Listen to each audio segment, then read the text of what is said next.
Hello students, good morning. A special class for and combined class for students of class 7 and 8. And this special class deals with special cases of sentence.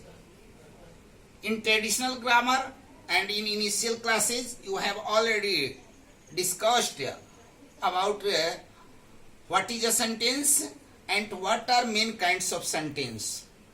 But in this class, we discuss about special types of sentence, that is simple sentence, compound sentence, complex sentence. Simple,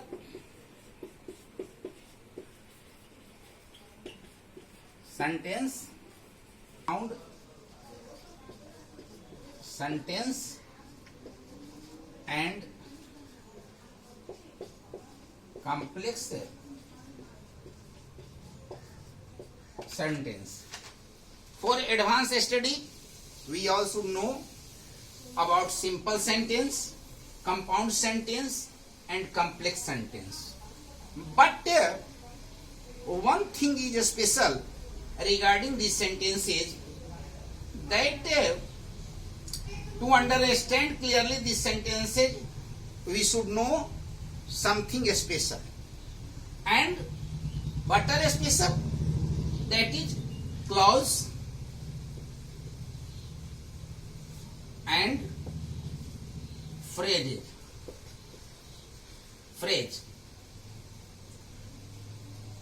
आप लोग को ये मालूम होना चाहिए, पहले से हम लोग स्टडी करते आए हैं ट्रेडिशनल ग्रामर के अनुसार, कि सेंटेंस या sentence is a group of words, यानी a group of words makes a sentence that expresses clear meaning.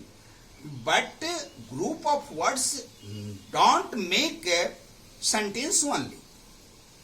Group of word से केवल सेंटेंस ही नहीं बनता है, ग्रुप ऑफ वर्ड से सेंटेंस तो बनता ही है, इसके अतिरिक्त ग्रुप ऑफ वर्ड से क्लॉज भी बनता है और फ्रेज भी बनता है. So group of words makes three things. Words a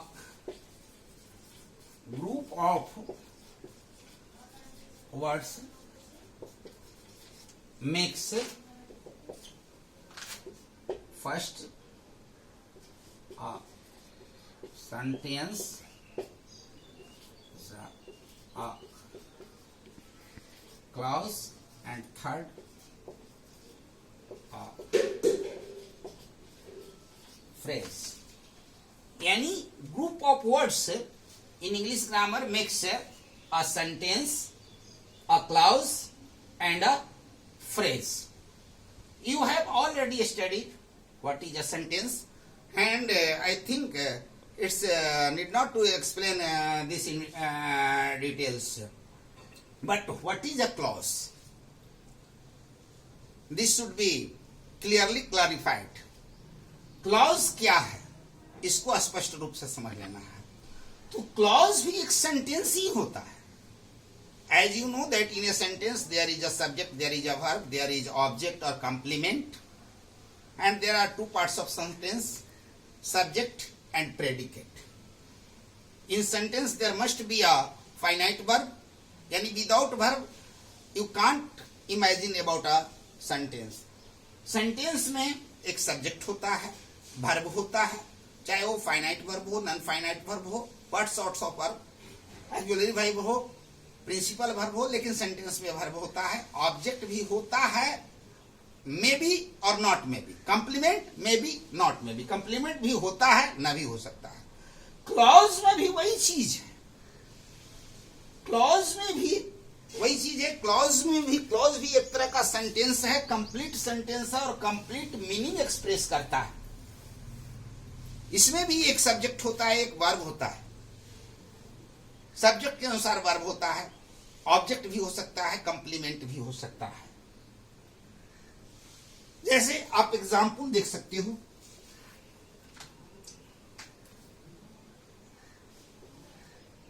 he runs fast. This is a sentence.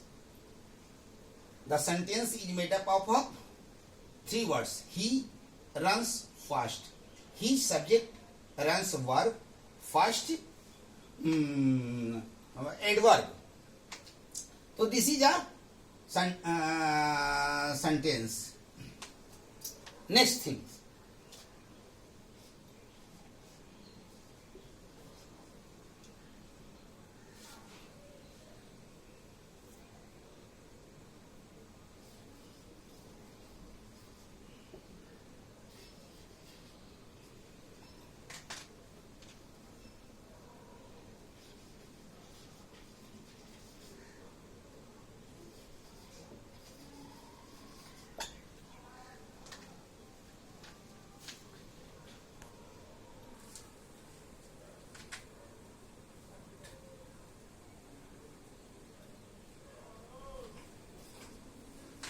Sorry.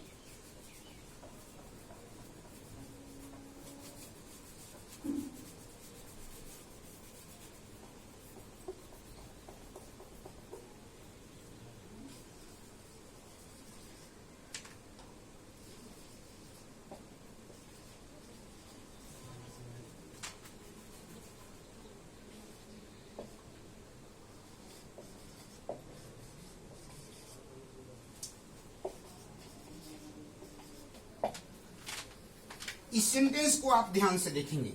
Ram reads a book और the book, Ram reads the book which he has about study. इसमें 2 sentence है. एक Ram reads the book which he has about study. आप देख रहे हो स्पष्ट. दोनों के दोनों सेंटेंस में complete Ram subject, reads verb, the book object or complement, which he subject has about verb study complements. But there is a difference. Ram reads the book, वह किताब एक निश्चित किताब पढ़ता है. which he has about study, जिसे उसने कल खरीदा था. ये दोनों सेंटेंस में, सेंटेंस के दोनों जितने भी क्राइटेरिया होते हैं, और source of criteria are fulfilled by both of the sentence. But these are clauses also. These are sentences but these are clauses also. तो क्लॉज और सेंटेंस में डिफरेंस क्या है? दोनों क्लॉज भी है. राम रीड्स द बुक, ये भी क्लॉज है. विच ही हैज अबाउट स्टडी, ये भी क्लॉज है. फिर और ही रन्स फास्ट, ये सेंटेंस है. फिर सेंटेंस और क्लॉज में डिफरेंस क्या है, इसको स्पष्ट रूप से समझ लें. तो जब 2 या 2 से अधिक सेंटेंस एक साथ यूज होता है तो हर एक सेंटेंस को हम क्लॉज कहते हैं. 2 या 2 से अधिक सेंटेंस जब एक साथ यूज होता है तो हर एक सेंटेंस को मैं क्लॉज कहता हूं. जैसे राम रीड्स द बुक, एक क्लॉज है. विच ही हैज अबाउट स्टडी, ये दूसरी क्लॉज है. तो जितने भी सेंटेंस होते हैं सबके सब, जितने भी क्लॉज होते हैं सबके सब सेंटेंस होने के क्राइटेरिया को फुलफिल करते हैं. जितने भी सेंटेंस होते हैं वो सारे के सारे क्लॉज होते हैं. जितने भी क्लॉजेज होते हैं वो सबके सब इंडिपेंडेंटली सेंटेंस होते हैं, सेंटेंस के क्राइटेरिया को फुलफिल करते हैं. ये सेंटेंस और क्लॉज में अंतर है. लेकिन कुछ प्रिंसिपल सेंटेंस होते हैं, यानी जैसे ही रन्स फास्ट, ये भी एक क्लॉज है. इसको प्रिंसिपल क्लॉज हम कहते हैं. ये जो है सो प्रिंसिपल क्लॉज है. क्लॉज है. राम रीड्स द बुक, ये भी प्रिंसिपल क्लॉज है. क्यों? चूंकि इसका इंडिपेंडेंट अर्थ है. लेकिन विच ही हैज अबाउट स्टडी, ये भी एक क्लॉज है जो सबऑर्डिनेट क्लॉज है. इसको हम सबऑर्डिनेट क्लॉज कहते हैं. और ये रिलेटिव प्रोनाउन से विच से जुड़ा हुआ है, इसको हम सबऑर्डिनेट क्लॉज भी कहते हैं. तो ये है सेंटेंस और क्लॉज में डिफरेंस. चूंकि सेंटेंस भी ग्रुप ऑफ वर्ड्स है और क्लॉज भी ग्रुप ऑफ वर्ड्स है. अब थर्ड जो है चीज जो ग्रुप ऑफ वर्ड्स से बनता है वो बनता है फ्रेज. थर्ड जो है वो बनता है आपको phrase.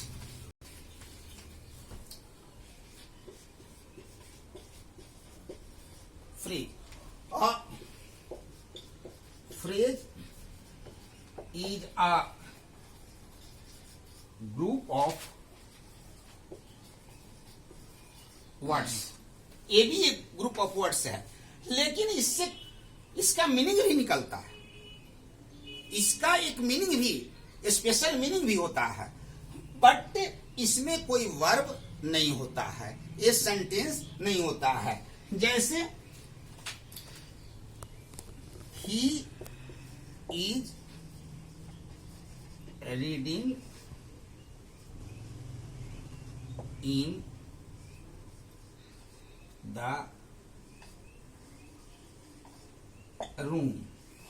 He is reading in the room, ये तो कंप्लीट सेंटेंस है ही, लेकिन इसमें अगर केवल रीडिंग का आप मीनिंग कहें कि रीडिंग का मीनिंग क्या हो सकता है, अर्थ क्या हो सकता है, यू कांट क्लियरिफाई। ही का क्या अर्थ, इज का क्या हो सकता है, यू कांट क्लियरिफाई। लेकिन in the room, in the room इसका भी स्पष्ट मीनिंग है कमरा में, कक्ष में, ये इसका अर्थ होता है। लेकिन आप देखो इसमें ना तो कोई वर्ब है, ना कोई सब्जेक्ट है, ना कोई ऑब्जेक्ट है। At the top of a tree, एक दूसरा एग्जाम्पल मैं दे देता हूं। एट